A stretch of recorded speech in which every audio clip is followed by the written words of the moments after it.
क्या तुम्हें लगता है कि अपनी लाइफ के डिसीजन तुम खुद लेते हो? जैसे क्या खरीदना है, किसको ट्रस्ट करना है, किस वीडियो पर क्लिक करना है? तुम्हारा जवाब हो शायद हाँ। लेकिन अगर मैं तुम्हें बोलूँ, तुम्हारे 90% डिसीजन तुम्हारे होते ही नहीं हैं। तुम्हें लगता है तुम चूज कर रहे हो, पर एक्चुअल में तुम्हें गाइड किया जा रहा है, पुश किया जा रहा है और कभी कभी कंट्रोल भी किया जा रहा है। Supermarkets, ads, sales people, even social media, सब एक ही गेम खेल रहे हैं। तुमसे हाँ बुलवाने का गेम, तुम्हारी अटेंशन ग्रैब करने का गेम। और सबसे डेंजरस बात, तुम्हें इसका पता भी नहीं चलता। तो सवाल ये है, अगर लोग इतने ही इजीली कंट्रोल हो सकते हैं, तो क्या हम भी उन्हीं में से हैं? Welcome to the hidden psychology of influence, जहां हम सीखेंगे लोग हाँ क्यों बोलते हैं, कैसे हमें मैनिपुलेट किया जाता है और कैसे हम इस गेम को समझ के गेम चेंजर बन सकते हैं। ह्यूमन ब्रेन दो तरीके से काम करता है। पहला, थिंकिंग मोड, जो कि स्लो होता है। दूसरा, ऑटोमेटिक मोड, जो कि फास्ट होता है। मोस्ट ऑफ द टाइम हम ऑटोमेटिक मोड में ही होते हैं। जैसे रेड लाइट देखकर रुकना, स्माइल का मतलब ट्रस्ट, एक्सपेंसिव यानी कि हाई क्वालिटी। ये सब शॉर्टकट्स है और हम इन्हें कहते हैं मेंटल ट्रिगर्स। और यही ट्रिगर्स इन्फ्लुएंस का सबसे बड़ा बेस है। इन्फ्लुएंस का कोर आइडिया सिंपल है। लोग लॉजिक से नहीं, ट्रिगर्स से डिसाइड करते हैं। और ये ट्रिगर्स 6 पावरफुल प्रिंसिपल में डिवाइड किए गए हैं। First, reciprocity. Second, commitment and consistency. Third, social proof. Fourth, authority. Fifth, liking. Sixth, scarcity. आगे की वीडियो में हम इन सबको डीपली ब्रेक डाउन करेंगे। Principle 1, reciprocity. What is reciprocity? किसी ने तुम्हारी हेल्प की तो तुम भी वापस करना चाहोगे। यही ह्यूमन नेचर है। जैसे तुम्हारे फ्रेंड ने तुम्हें ट्रीट दी तो तुम भी उसे देना चाहोगे। किसी ने तुम्हारी हेल्प की तो तुम उसे इग्नोर करने में गिल्टी फील करोगे। एक एक्सपेरिमेंट में एक वेटर ने बिल के साथ एक कैंडी दी, टिप 3% इंक्रीज। फिर उसने 2 कैंडीज दी, टिप 14% इंक्रीज। फिर ट्विस्ट, पहले एक कैंडी दी, फिर वापस आके एक और दी, सर ये स्पेशली आपके लिए है, टिप इंक्रीज 23%। क्यों? पर्सनल फेवर फील हुआ इसलिए। इसी चीज़ का यूज़ हम हमारी डेली लाइफ में भी देखते हैं। आप किसी शॉपकीपर के पास जाते हो, वो आपसे बोलता है, सर ये ऑफर स्पेशली आपके लिए है, और आप चीज़ें खरीद लेते हो। कंपनीज क्या करती है? Free sample, free trials, free e books. तुम सोचते हो फ्री है, ले लेते हैं, लेकिन अंदर से ब्रेन बोलता है रिटर्न करना पड़ेगा, और फिर तुम खरीद लेते हो। अब क्वेश्चन आता है, how to defend yourself? Solution simple है, हर फ्री चीज फ्री नहीं होती।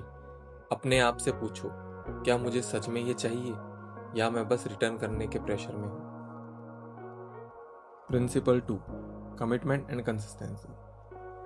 क्या कभी ऐसा हुआ है तुमने किसी को हाँ बोल दिया और बाद में रियलाइज किया कि यार मुझे ये नहीं करना था, लेकिन फिर भी तुमने किया? क्यों? क्योंकि आप अपने आप के अगेंस्ट नहीं जाना चाहते। और इसी वीकनेस को यूज करता है कमिटमेंट एंड कंसिस्टेंसी का प्रिंसिपल। ये इतना पावरफुल है कि लोग अपनी गलती को भी जस्टिफाई करते रहते हैं, सिर्फ इसीलिए क्योंकि वो ऑलरेडी कमिट कर चुके होते हैं। Once you commit, you feel pressure to stay consistent. Human brain को पसंद है stable identity, predictable behaviour and same decisions, क्योंकि change is equals to discomfort. इसीलिए अगर तुमने एक बार कुछ बोल दिया, तुम्हारा ब्रेन बोलेगा अब उसी बात पे टिक जाओ। एक एक्सपेरिमेंट में लोगों से एक छोटा सा काम करवाया गया, विंडो पर एक स्मॉल स्टिकर लगाना, ड्राइव सेफली। ऑलमोस्ट सब लोग मान गए। कुछ दिनों बाद उन्हीं लोगों से बोला गया, आप अपने गार्डन में एक बड़ा सा अगली बोर्ड लगा लो, ड्राइव सेफली। रिजल्ट, 76% लोगों ने हाँ बोल दिया। वहीं जिन लोगों ने पहले वो स्टिकर नहीं लगाया था, उनमें से केवल 19% लोगों ने हाँ बोला। इससे हम सीखते हैं कि small commitment leads to big commitment. इसको कहते हैं foot in the door technique. पहले छोटा हाँ लो, फिर बड़ा हाँ ऑटोमेटिकली मिलता है। कमिटमेंट सिर्फ एक्शन नहीं होता, यह आइडेंटिटी बन जाता है। तुम बोलते हो मैं डिसिप्लिन्ड हूँ। अब अगर तुम लेजी एक्ट करते हो, तुम्हें अंदर से डिस्कम्फर्ट फील होता है, तो तुम क्या करते हो? या तो तुम बिहेवियर चेंज करते हो या एक्सक्यूज बना देते हो। सबसे डेंजरस पार्ट ये है कि तुम गलत डिसीजन पे भी टिक जाते हो, सिर्फ इसीलिए लोग क्या कहेंगे अगर मैं चेंज हो गया तो। मैं खुद को रॉन्ग प्रूव नहीं करना चाहता। Now the question is, how can you defend your self. Next time जब कोई डिसीजन ले रहे हो, पॉज एंड आस्क, क्या मैं ये कर रहा हूँ क्योंकि मुझे ये करना है, या क्योंकि मैंने ये पहले कमिट किया हुआ है। और एक पावरफुल लाइन याद रखो, changing your mind is a sign of intelligence, not weakness.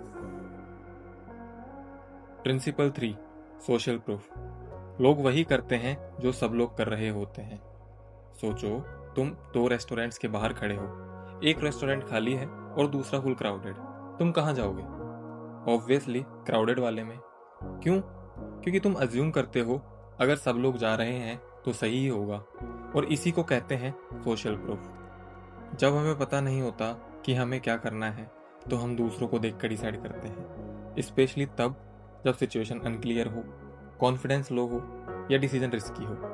तब हम अपने दिमाग को शॉर्टकट देते हैं, कॉपी अदर्स। एक एक्सपेरिमेंट में लोग एक रूम में बैठे थे, सडनली स्मोक फील होने लगा। अगर बंदा अकेला होता तो 75% लोग इमीडिएटली रिपोर्ट करते, लेकिन जब ग्रुप में बैठे थे और सब नॉर्मल बिहेव कर रहे थे, सिर्फ 10% लोगों ने एक्शन लिया। क्यों? सब दूसरों को देख रहे थे और सब सोच रहे थे शायद कुछ सीरियस ना हो। लोग सच नहीं देखते, लोग लोगों को देखते हैं। जैसे अमेज़न पर 5 स्टार प्रोडक्ट यानी ट्रस्ट, 0 रिव्यूज यानी डाउट, चाहे प्रोडक्ट सेम ही हो। सोशल प्रूफ डेंजरस भी हो सकता है जब सब लोग गलत हो और आप भी उन्हीं को फॉलो करें, जैसे stock market bubble, fake news spread, crowd panic.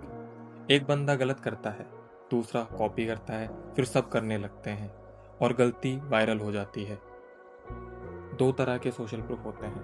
पहला, इंफॉर्मेशनल इन्फ्लुएंस। इसमें हमें पता नहीं होता कि हमें क्या करना है और हम दूसरों को फॉलो करने लगते हैं। दूसरा, नॉर्मेटिव इन्फ्लुएंस। इसमें हमें पता होता है क्या सही है, पर हम बस फिट इन होना चाहते हैं। नेक्स्ट टाइम जब तुम कुछ करो तो पहले खुद से पूछो, क्या ये मैं इसलिए कर रहा हूँ क्योंकि सब कर रहे हैं, या सच में ये डिसीजन सही है। आज के लिए बस इतना ही।